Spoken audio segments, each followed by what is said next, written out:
नमस्कार दोस्तों, मैं हूं जितेंद्र दीक्षित। 4 पीएम महाराष्ट्र में आपका स्वागत है।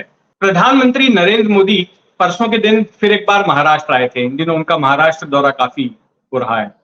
तो फिर एक बार आए थे महाराष्ट्र और शिरडी में थे, जहां उन्हें किसानों से जुड़ी हुई कई परियोजनाओं का उद्घाटन करना था। तो उस दौरान जब वो भाषण दे रहे थे, तो भाषण में उन्होंने इस वक्त महाराष्ट्र का जो सबसे ज्वलंत मुद्दा है, मराठा आरक्षण का, जिसको लेकर बीते 4 दिनों से मनोज जारंगे पाटिल नाम का एक शख्स जालना में अनशन पर बैठा हुआ है।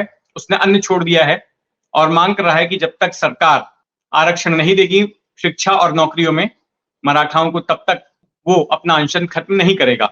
और सरकार उसको लेकर एक चक्रव्यूह में फंस गई है।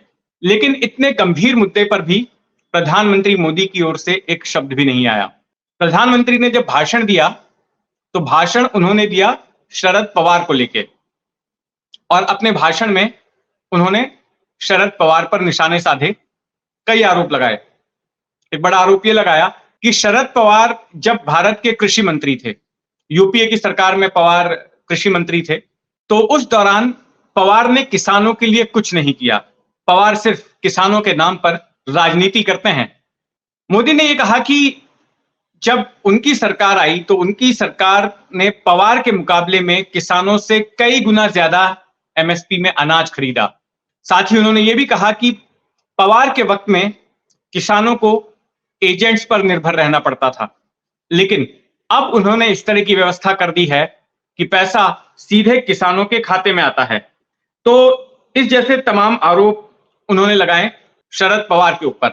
और पवार पर टारगेट करने के पीछे कारण यह माना जा रहा है कि पवार राज्य के सबसे बड़े चेहरे हैं विपक्ष के।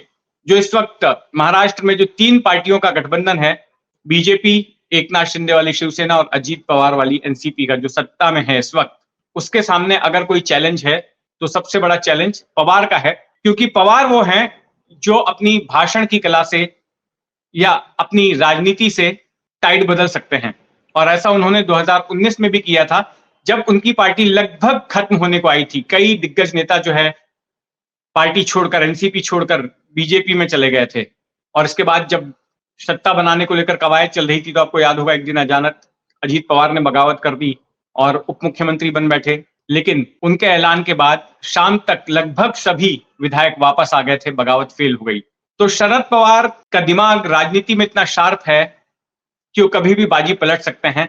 और ऐसे में इसी बात को ध्यान में रखते हुए मोदी ने महाराष्ट्र में आकर उनको निशाना बनाया। अब जब इस तरह के आरोप पवार पर लगे, तो इंतजार था शरद पवार की ओर से प्रतिक्रिया का कि शरद पवार इन आरोपों पर क्या कहते हैं। लेकिन शरद पवार की आदत रही है कि जब भी उनके ऊपर कोई बड़ा आरोप लगता है, गंभीर आरोप लगता है, तो थोड़ा सा समय लेते हैं, उसके बाद आरोपों का अध्ययन करते हैं, अपना होमवर्क करते हैं और फिर सामने आकर जवाब देते हैं, पलटवार करते हैं। तो आज तीसरे दिन मोदी के बयान के शरद पवार ने दोपहर के वक्त एक प्रेस कॉन्फ्रेंस ली और प्रेस कॉन्फ्रेंस लेकर उन्होंने मोदी पर पलटवार करना शुरू कर दिया और एक के बाद एक कई टिप्पणियां की। उन्होंने सबसे अहम बात यह कही कि मोदी को हार का डर सता रहा है और शायद यही वजह है कि वो इस तरह के बयान दे रहे हैं। पवार का कहना था कि मोदी प्रधानमंत्री जैसे संवैधानिक पद पर बैठे हुए हैं और इस पद के महत्व को देखते हुए, इसकी गरिमा को देखते हुए उन्हें अपने बयान बड़े ही ध्यान से देने चाहिए, उसके अनुरूप देने चाहिए। लेकिन मोदी ऐसा नहीं कर रहे थे। बिना नाम लिए उन्होंने राज्य बीजेपी के नेतृत्व को भी घेरा और यह कहा कि मोदी को शायद ठीक से ब्रीफिंग नहीं की गई थी, इसलिए वो इस तरह से बोल रहे थे। उनका इशारा देवेंद्र फडणवीस की तरफ था, क्योंकि अगर मोदी को राज्य में कोई ब्रीफ करेगा तो जाहिर है जो यहाँ के बड़े नेता होंगे वही ब्रीफ करेंगे, और इस वक्त महाराष्ट्र में सबसे बड़े बीजेपी के नेता देवेंद्र फडणवीस ही हैं। तो एक तरह से उन्होंने देवेंद्र फडणवीस पर भी निशाना साधा। और पवार ने यह कहा कि जो किसानों को लेकर उनके ऊपर आरोप लगाया जा रहा है मोदी की ओर से, वो सरासर गलत है। उन्होंने कई अनाजों को ज्यादा एमएसपी में अपने कार्यकाल के दौरान खरीदा था और उन्होंने कई ऐसी नीतियां बनाई थी जिसकी वजह से पब्लिक डिस्ट्रीब्यूशन सिस्टम जारी रह पाया, नहीं तो अनाज का वितरण ही ना हो पाता लोगों के बीच। और वो काफी क्राइसिस का सामना कर रहे थे। जब उन्होंने कृषि मंत्री का पद संभाला था, तब कई सारे क्राइसिस उनके सामने थे और वो उनके निपटारे में ही लगे रहे। चुटकी ली शरद पवार ने मोदी पर यह कहते हुए कि मोदी शिरडी गए थे तो साईं बाबा के दर्शन करने के लिए, लेकिन वहां शरद पवार के दर्शन क्यों करने लग गए। फिर उन्होंने कहा कि अभी जिन राज्यों में चुनाव होने वाले हैं वहां पर बीजेपी की हालत डांवाडोल है, बीजेपी को समर्थन मिलता नजर नहीं आ रहा। पवार का यह कहना था कि देश के कई ऐसे राज्य हैं जहां पर बीजेपी की सत्ता नहीं है, और जिन राज्यों में सत्ता है उनमें से भी कई राज्यों में बीजेपी ने तोड़फोड़ करके दूसरी पार्टियों में सेंध लगा के सत्ता हथियाई है, और ऐसे में बीजेपी की स्थिति मजबूत नहीं है। पवार से जब ये पूछा गया कि आपको क्या लगता है लोकसभा चुनाव में क्या सत्ता परिवर्तन होगा, तो उन्होंने कहा कि अभी उन्होंने इसका अध्ययन नहीं किया है कि बदलाव होगा या नहीं होगा, लेकिन राज्यों में बीजेपी की स्थिति विकट है।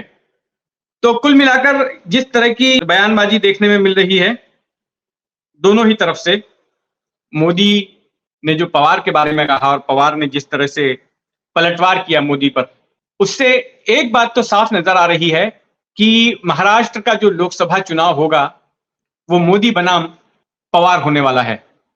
पवार राज्य के सबसे बड़े चेहरे हैं विपक्ष के, और इसीलिए उनको बीजेपी टारगेट कर रही है। लेकिन पवार का पावर गेम कितना चलता है। पिछली बार 41 सीटें मिली थी शिवसेना बीजेपी गठबंधन को 2019 में, और पवार की पार्टी को 5। आने वाले लोकसभा चुनाव में क्या होता है और उसको लेकर किस तरह की हलचल मचती है महाराष्ट्र में, उस पर हमारी नजर बनी रहेगी। आप भी अपनी नजर बनाए रखें 4 PM महाराष्ट्र पर। धन्यवाद।